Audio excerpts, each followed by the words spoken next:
Conor. He's going to share with us the deck that he played tonight. Probably some turdy prison thing, but you know how it goes. So what do you have for us? All right, so this is my take on a living plane deck. Generally, I play Howling Mind decks because there's a tap ability, there's card advantage, it allows you to play shops, which allows you to play trikes. Those cards generally together are a powerhouse no matter what you're playing. Being able to hit multiple creatures, if you're playing Weenie with this, is incredibly powerful. Icy is broken, as we all know. But the one interaction that really intrigued me with this was Living Plane and Winter Orb. For a while I was running a mono-green prison list, and what I did was I ran Winter Orb, Living Plane, and Trikes. And the idea was kick them off with their key lands, and then Winter Orb locks down what they have, they play something, they can't play it, and generally you can lock them down where they're either stuck on 1 to 2 mana, usually 1. If you're stuck on 1 mana, that's not enough to survive. I'm going to hit you with enough lands, especially if it's a Living Plane deal. So I realized this is kind of a house. The other thing is that in the Beast here, we're trying to be creative. We're not running the deck. We're not running Blue-Red Counterburn. We're not running these decks that are running a massive amount of boxes and trying to max out on value in terms of your mana. So Winter Orb's actually pretty effective in most metas, unless you're going to an insanely competitive tournament. Gotcha. In which case, there are definitely substitutes for this. So the idea here was Triskelion's a house. This is an engine. This matches with this, and it's extremely easy to drop Living Plane, Triskelion, have something on, gain a bunch of card advantage, hit your opponent enough, draw into one of these, or simply just lock them down with Winter Orb, tap down effects, and hit them with a Trike a bunch of times. So what I found with this was once you added white to this build, originally I was running 2 disenchants, I added a third, was that it was incredibly easy to add enough threats and to take care of enough things that your opponents had to deal with that you could get to a lock point. So the early game I find myself kind of sitting there trying to set up the right mana, get a ramp. I'm making my opponent target my birds, or I'm trying to bait them with strip mines or something like that, or even a workshop, and I'm trying to make them use their strip mines so that I'm getting advantage. Eventually I'm running into a Living Plane, or I'm running into artifact-based control plan. And I have so much advantage here that, like, if my opponent isn't running an advantage-based deck where they want to run these draw 7s, it's going to bone them every time because it's going to hit me more. I only had a problem tonight against Nethervoid. That was my only issue. Shops can get by it, but if their deck is built right, it's an issue. And Triskelion is incredibly hard to get by. Right. So. Yeah, that seems pretty tricky. You know, even though you might be on sort of the Winter Orb land restriction sort of plan, like you're kind of set up to play around that a lot better with having, untapping a single shop as your land for turn is obviously a lot easier to deal with than another board on everything, right? And unfortunately, I didn't draw either. Okay. That was. Well, I mean, that happens, right? If I had drawn a Winter Orb, I think in both games I probably could have won. And the second game against Nethervoid, I definitely could have won. I had enough cards coming up to deal with it, but he happened to get down the Nethervoid right before I was going to copy Artifact as Ivory Tower. Oh, I see. That would have changed everything. Yeah. But I think the general point here is that this deck actually has a game plan, at least in this meta, against most decks. So one thing I realized running these prison decks is that everybody runs Energy Flux now. I came in here, I'm another shots player. People are getting sick of this shit. I'm showing up with prison every time.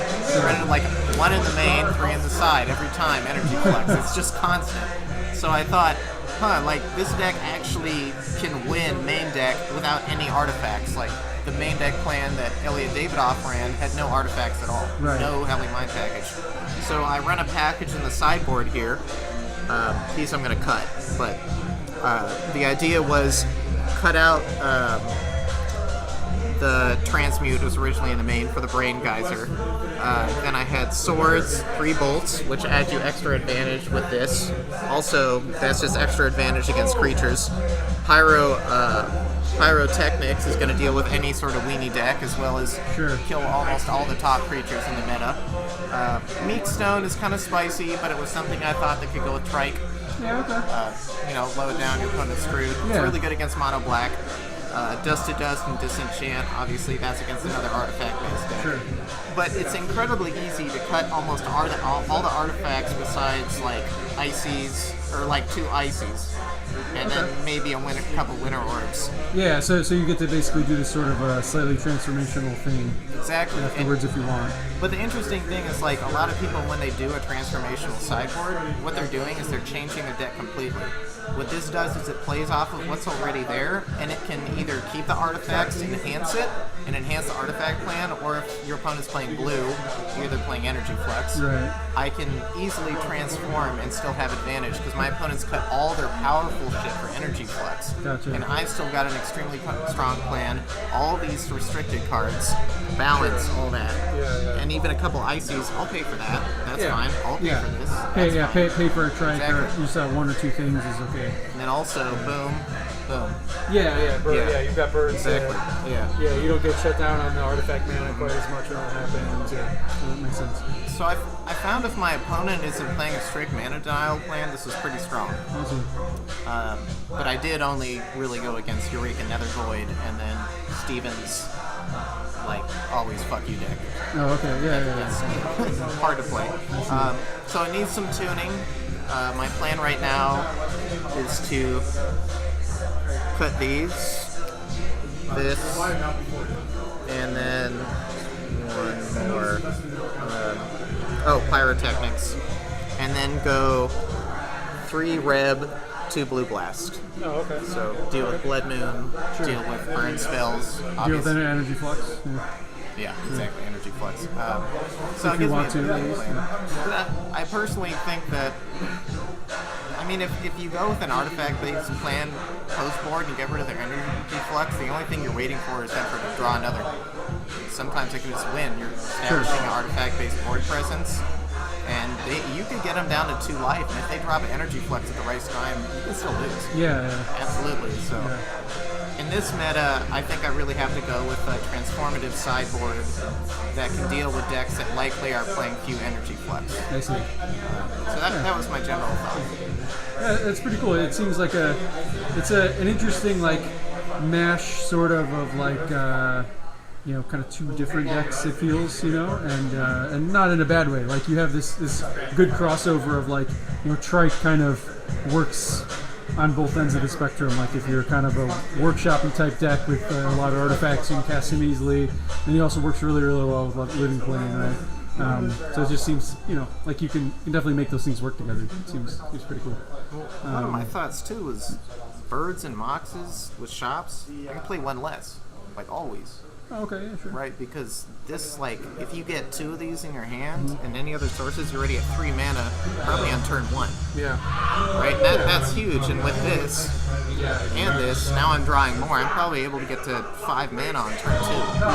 Which lets me get an early drop, early drop, early drop, early drop. Like, these can deal with a lot of things. So I think, like you were saying, there's a lot of overlap in these 2 strategies. Right. And that's usually what I try to go to, is have an advantage-based thing that overlaps and can deal with a game, no matter how shitty the hand is. Yeah, sure. Yeah, it seems pretty cool. I don't know, maybe close this out. Do you have words of wisdom for us? If you're building a control-based deck that isn't with counter spells, be as creative as possible. Yeah. Like, that's one of the things, is I think this is, we have the best prison cards in the entire game ever invented, because after they realized these are incredibly uncomfortable things to play with, and they stopped making them. So if you're playing with these cards, be as creative as you can. Don't be afraid to experiment and to try things that are different. Buy some shots. and fuck around, because there's a lot of prison strategies in here that we have not even touched. Buy some shops is your words of wisdom. Unless you're dealing with some restricted meta, in which case, like, move somewhere else. Okay, all Because right. if you're not running 4 shops, Yeah, okay. All right. All right.